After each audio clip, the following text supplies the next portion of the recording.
네, 반갑습니다 여러분. 세상을 콕콕 찌르는 이야기 정말 오랜만에 돌아왔습니다. 오늘은 새로운 분 모시고 얘기 나눠보려고 합니다. 직접 인사해 주시죠. 안녕하세요, 오연홍이라고 합니다. 온라인 신문 가자 노동 해방 유튜브 채널 편집자 일을 하고 있습니다. 반갑습니다. 네, 우리 노회투의 아주 귀중한 기술자입니다. 오늘은 미얀마 군부 쿠데타와 민중들의 항쟁에 대해서 얘기 나눠보려고 합니다. 많은 관심을 받고 있는 사건이기도 하지만 또 한 측면에서는 관심이 잘 집중되지 않는 그런 사건인 것도 같습니다. 우선 간단하게 미얀마에서 벌어지는 일들을 요약해 보자면 2월 1일에 미얀마 군부가 쿠데타를 일으켰습니다. 2020년 11월에 있었던 총선 결과를 부정선거라고 규정하면서 쿠데타를 일으킨 건데요. 아웅산 수치를 구금하고 1년간 비상사태를 선포했습니다. 노동자 민중들은 즉각적인 쿠데타 반대 시위에 나섰고요. 노동자들은 총파업을 벌이고 상점들은 문을 닫는 등 불복종 운동을 하고 있습니다. 미얀마 군부는 잔인하게 무력 진압을 시작했는데요. 최루탄은 총으로 바뀌고 유탄 발사기, 수류탄, 마치 전쟁을 하듯이 미얀마 민중들을 학살하고 있습니다. 3살 어린아이까지 죽어나가고 있습니다. 공식적인 사망자 숫자만 벌써 600명이 넘어가고 있고요. 생사를 확인할 수 없는 사람들까지 합치면 수천 명에 이른다는 것이 미얀마 동지들의 설명입니다. 자, 그런데 미얀마에서는 이렇게 거대한 사건이 항쟁이 벌어지고 있는데 사실 한국하고는 거리가 그렇게 가까운 나라도 아니고 잘 알려진 나라도 아니죠. 은둔의 나라라는 표현도 많이 사용을 하더라고요. 그만큼 우리에게 잘 알려져 있지 않은 나라인데요. 한편으로는 반성적인 생각도 많이 좀 하게 되더라고요. 미국이나 유럽, 영국, 프랑스 이런 나라들에 대해서는 정말 많은 관심을 기울이고 들여다보고 하는데 정작 상대적으로 더 가까이 있는 아시아 국가들의 노동자 운동에 대해서는 관심이 많이 부족했던 것 같고 그만큼 많은 것도 많이 부족한 것 같습니다. 예, 맞습니다. 특히 어떤 그 직접적인 연관 관계가 없다면 더욱 그럴 것 같거든요. 예, 그럴 수가 있는데 근데 이제 알고 보니 그렇지 않은 그런 측면들 좀 보이더라고요. 어떤 건가요? 예. 예컨대 이번 미얀마 항쟁 과정에서 한국산 최루탄 문제가 튀어나왔죠. 맞습니다. 예. 갑자기 네가 거기서 왜 나가는 그런 분위기였는데요. 한국에서는 민주화 운동의 성과로서 결과물로서 민주주의와 인권의 이름으로 최루탄 사용을 금지한다. 더 이상 사용하지 않는 그런 결정을 내렸는데 그렇게 해놓고 다른 나라에는 버젓이 수출을 한다라는 것은 상당히 좀 위선적인 모습이 아닌가 싶습니다.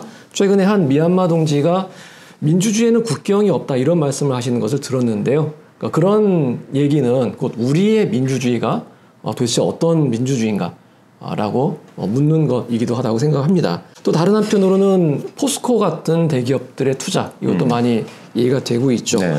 미얀마 군부와의 짝사업을 벌이는 문제가 있는데 이런 문제에 대해서 한국 노동자들이 어떤 태도를 취할 것인가 이렇게 좀 문제가 제기되고 있습니다.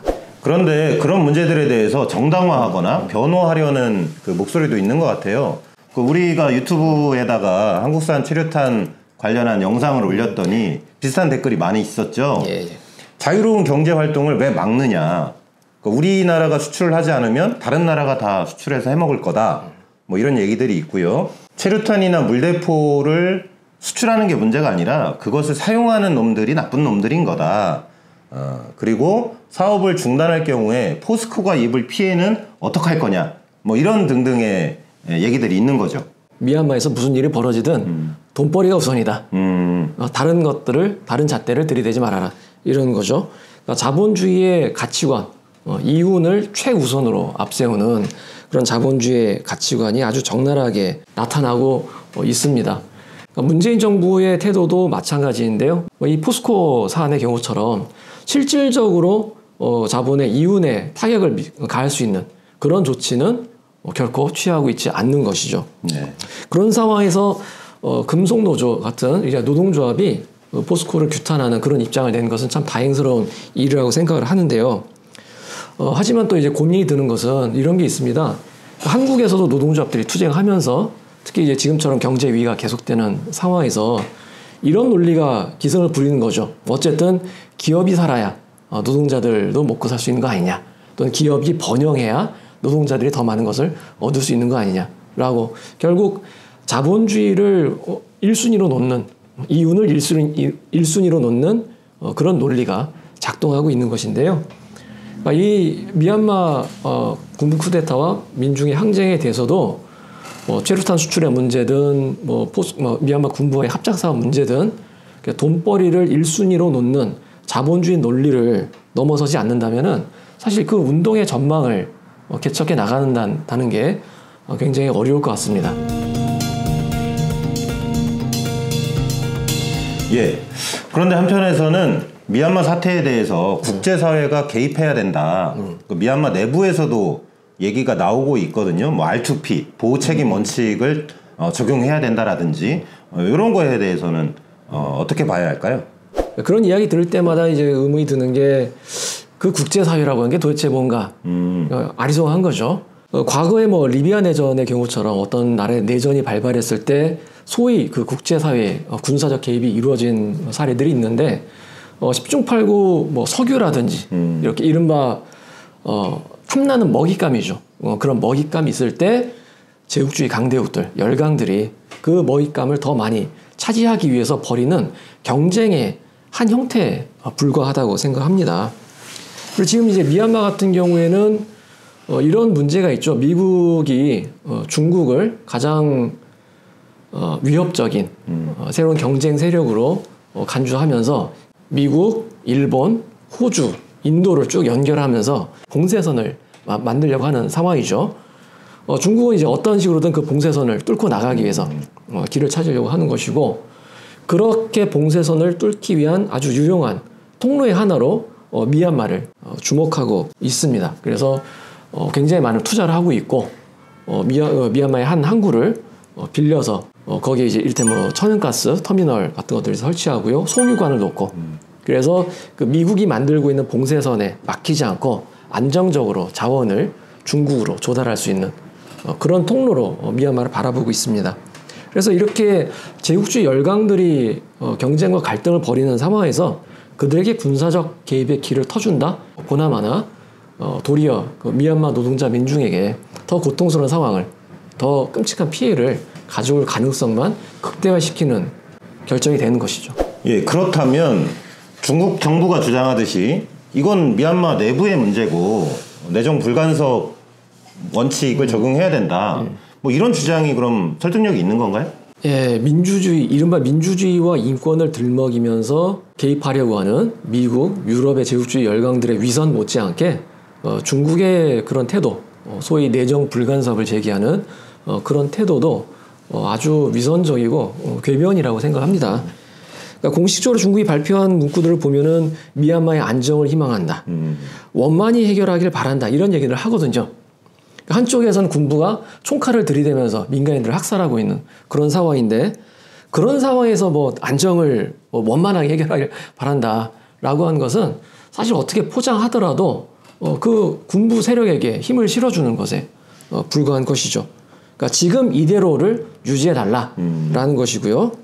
중국이 실제로 관심을 갖는 것은 그 미얀마를 가로질러서 인도양으로부터 이제 중국으로 이어지는 송유관, 또 거기에 이제 나란히 건설되고 있는 도로, 철도, 이런 자신들의 이권과 재산을 보호하는 게 핵심이라고 생각하고요. 거기에 이득이 된다면 뭐 군부가 이기든 아니면 군부에 맞서 싸우는 미얀마 민중 세력이 이기든 어떻게 보면 이제 중국 지배계급 입장에서는 크게 중요하지 않은 것이 될 테고, 그런 태도를 포장하는 용도로 소위 내정 불간섭론을 제기하고 있는 것으로 좀 보입니다. 예, 그렇다면 제국주의 열강들의 군사적 개입도 안 되고 그러니까 중국 정부와 같이 내정 불간섭 이런 것도 맞지 않다면 그럼 어떤 게 필요할까요? 가장 중요한 것은 미얀마의 노동자 민중이 스스로의 힘으로 군사 쿠데타 세력을 물리치는 것이겠죠.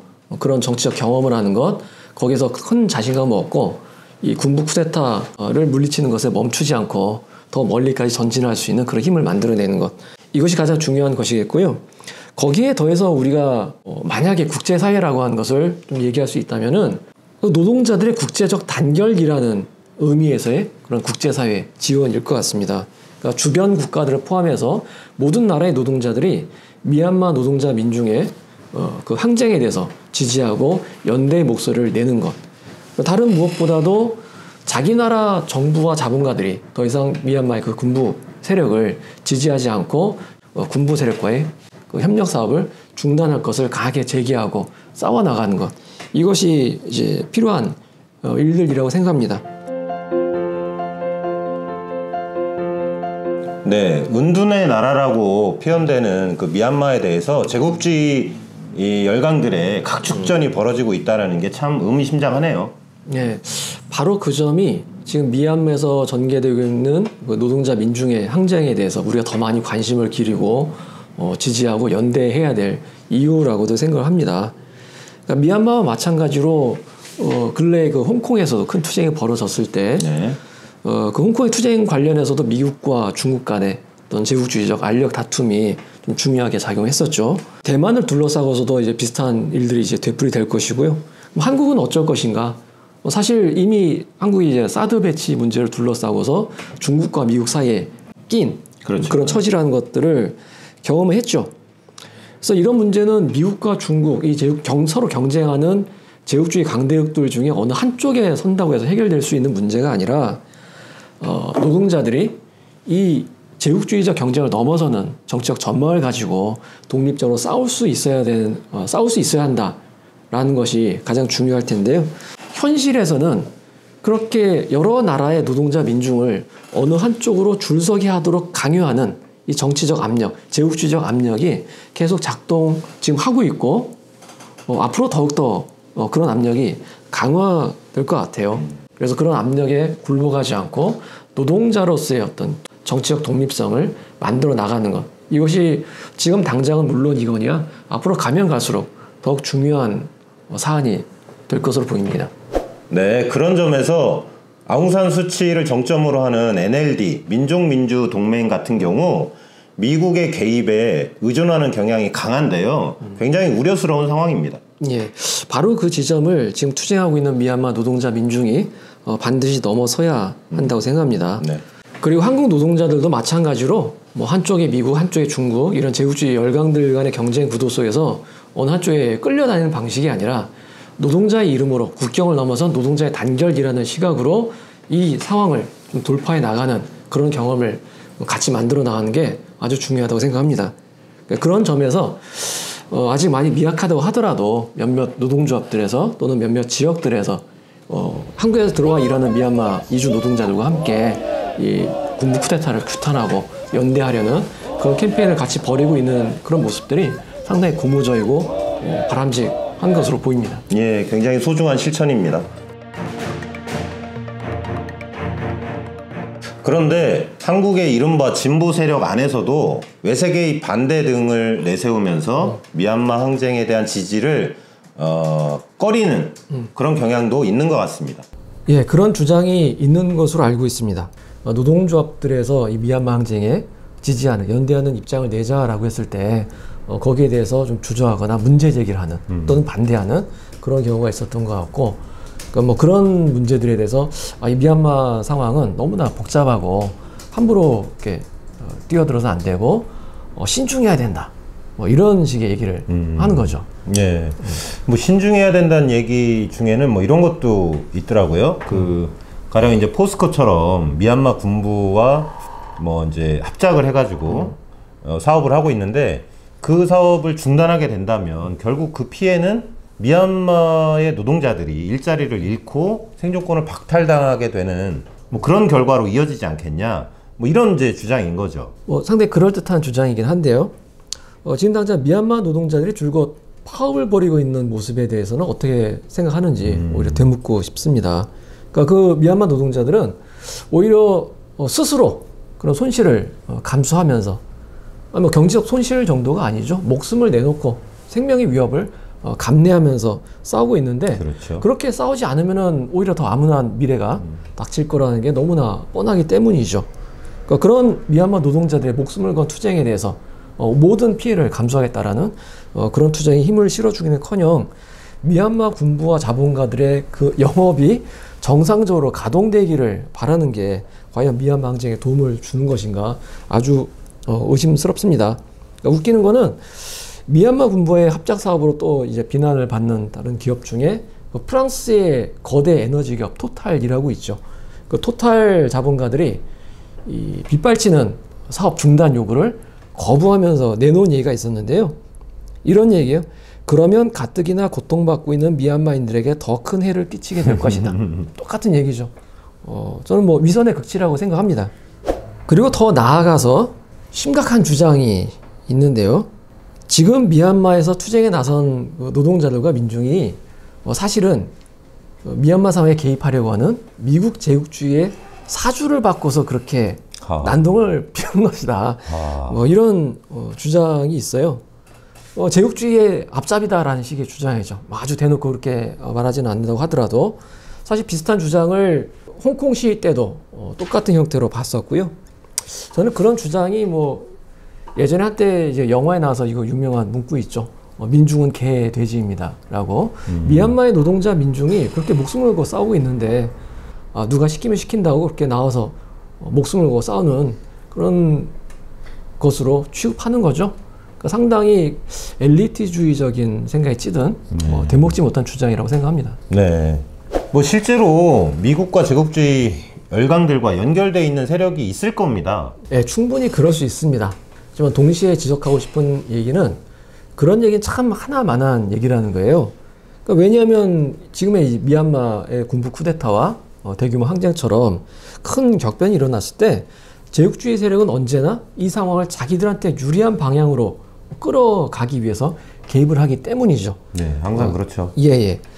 또한 더 중요한 건 뭐냐면 어떤 사람들은 지금 미얀마에서 벌어지고 있는 투쟁과 그 투쟁에 뛰어드는 사람들이 죄다 뭐 아웅산 수치만 바라보면서 민족민주동맹의 뭐 재집권만을 바라보면서 이렇게 투쟁하는 것처럼 왜곡하기도 하는데요.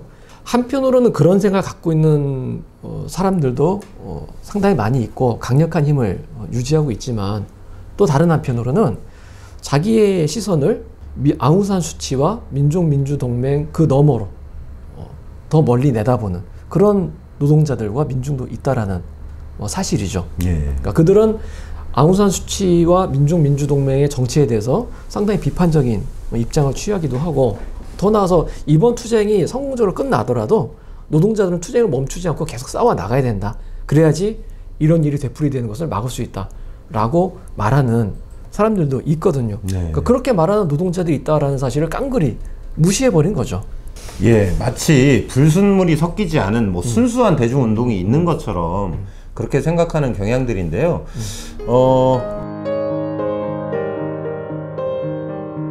이런 이제 제국주의 열강들 사이에서 노동자 운동이 어떤 태도를 취해야 하는지 우리가 역사 속에서 좀 참고해 볼 만한 그런 사례가 있을까요? 있죠. 예. 1905년에 러시아에서 민주주의 요구를 내건 혁명이 일어났었죠. 러시아에서 처음으로 소비에트라고 하는 것, 즉 노동자 평의회라고 하죠. 아주 혁명적이고 대중적인 투쟁 기구가 등장을 했어요. 그러니까 혁명 시기였으니까 당연히 혁명적인 노동자들도 많이 거기에 참여를 했겠죠. 근데 이제 현실에서 보면은 혁명적인 노동자들 뿐만 아니라 과거로부터 물려받은 온갖 환상과 편견을 가지고 투쟁에 뛰어든 노동자들도 있었고, 뭐 심지어는 투기꾼, 협잡꾼 이런 사람들도 그 노동자 평의에 기웃거리기도 했었고요. 일본의 자금을 받은 집단들도 이 러시아 혁명 과정에서 모습을 드러냈었거든요. 그랬군요. 예. 이 대목에서 아카시 모토지로라는 그 일본군 대령의 이름이 등장하는데요. 이 자가 어떤 역할을 하냐면 유럽의 거점을 만들고 러시아 혁명 상황을 이용해서 이른바 후방 교란 작전을 펼치는 거죠. 자금을 쏟아붓고 심지어 뭐 무기 같은 것도 비밀리에 조달해서 러시아 내부로 들여보냅니다. 예컨대 어떤 뭐 농민들은 그런 무기 받아서 지방에서 반란을 일으키기도 하고 이런 일들이 벌어지는 거죠. 그럼 한번 생각을 해보죠. 만약에 누군가가 이런 일이 벌어지다니 이 1905년의 러시아 혁명은 일본 제국주의가 배후에 있는 그런 거다. 그 러시아에서 싸우고 있는 노동자 민중은 일본 제국주의의 사주를 받아서 저렇게 싸우고 있는 거다. 이런 얘기를 한다면 그게 도대체 어떤 의미를 가질 수 있는 걸까요? 그야말로 러시아 혁명의 가능성이나 전망, 그리고 노동자 계급의 잠재력, 혁명성 이런 것들을 사실 깡그리 무시하는 꼴이 되겠죠. 그렇죠. 그와 똑같은 태도가 지금 미얀마 항쟁을 둘러싸고서 또는 조금 거슬러 올라가면 홍콩의 투쟁을 둘러싸고서도 같은 형태로 되풀이됐던 거죠. 중요한 것은 그런 현상이 아니라 그 현상이 밑바닥에 어떤 커다란 물줄기가 흘러가고 있는가, 어떻게 혁명적인 대중이 모여들고 있고 그들이 움직이고 있는가, 그 움직임이 어느 방향을 향하고 있는가, 이런 것을 놓치지 않는 게 굉장히 중요하다고 생각합니다. 물론 오늘 이 대목에 대해서 뭐 더 아주 많은 얘기를 하기는 어렵겠지만 이런 비틀어진 주장들이 나오는 것은 아무래도 중국을 모종의 진보적인 나라로 또는 반제국주의적인 나라로 이해하는 그런 비틀어진 시각이 바탕에 깔려 있지 않나 싶습니다. 네. 그러고 보니 미얀마 항쟁에 대한 지지를 거부하면서 미얀마 사회주의, 뭐 군부 사회주의, 뭐 이런 얘기도 나온단 말이에요. 예. 한마디로 헛소리죠. 그러니까 우리는 사회주의 본질을 어떻게 생각하고 있나요? 노동자들이 하나의 계급으로서 스스로 힘으로 투쟁하고 직접 권력을 손에 쥐고서 노동자 계급 자신과 모든 폐허가 민중의 해방을 일궈나가는 그런 운동으로 그렇죠. 사회주의를 바라보고 있죠. 그러니까 미얀마에서는 그런 과정이 있기는커녕 군부가 일제 1962년부터 쿠데타를 일으켜서 군사 독재를 이어나갔고요. 노동자 민중의 권리를 압살하고 미얀마에서 그 이전부터 활동하던 공산당의 활동까지도 탄압하고 사실상 당을 없애버리는 것과 마찬가지의 그런 일들이 있었습니다. 그리고 1947년에는 팡농협정이라고 하는 게 이루어졌는데요. 그러니까 여러 소수 민족들이 공존하는 연방제 민주주의 국가로 발전해 나갈 수 있는 그 첫 단추를 꿰는 것이죠. 자, 그런데 이제 군부 독재 정권은 그런 가능성까지도 사실상 지금 뭉개버린 거죠. 그래서 그런 연방제 민주주의 국가를 발전 대신에 버마족 중심의 그리고 불교 중심의 패권적인 국가 운영을 하면서 오히려 더 갈등을 심화시켰습니다. 네. 그런 점에서 뭐 미얀마 사회주의, 뭐 군부 사회주의 운운하면서 지금 벌어지고 있는 투쟁을 지지할 수 없다. 뭐 이런 주장을 제기하는 것은 한마디로 사회주의를 우스갯거리로 전락시키는 거라고 생각합니다. 네. 전혀 동의할 수 없는 주장인 거죠. 맞습니다. 예, 오늘 여기까지 얘기 나눠봤는데요. 아직도 무수한 쟁점이 있고 얘기거리들이 많이 남아 있습니다. 뭐 이걸 이후에 어떻게 좀 해볼 수 있을까요? 네, 조만간 또 계속 오늘 이야기를 이어나갈 수 있는 기회를 좀 마련해 봤으면 하는데요. 우리 단체 노동해방 투쟁연대에서 주최하는 온라인 토론회에서 이 주제를 좀 이어서 다뤄보는 것도 좋을 것 같습니다. 예, 꼭 그렇게 한번 준비해 보도록 하겠습니다. 이 주제와 관련해서 참고할 만한 기사들은 밑에 링크로 올려놓도록 하겠습니다. 오늘 여기까지 하도록 하겠습니다. 감사합니다. 고맙습니다.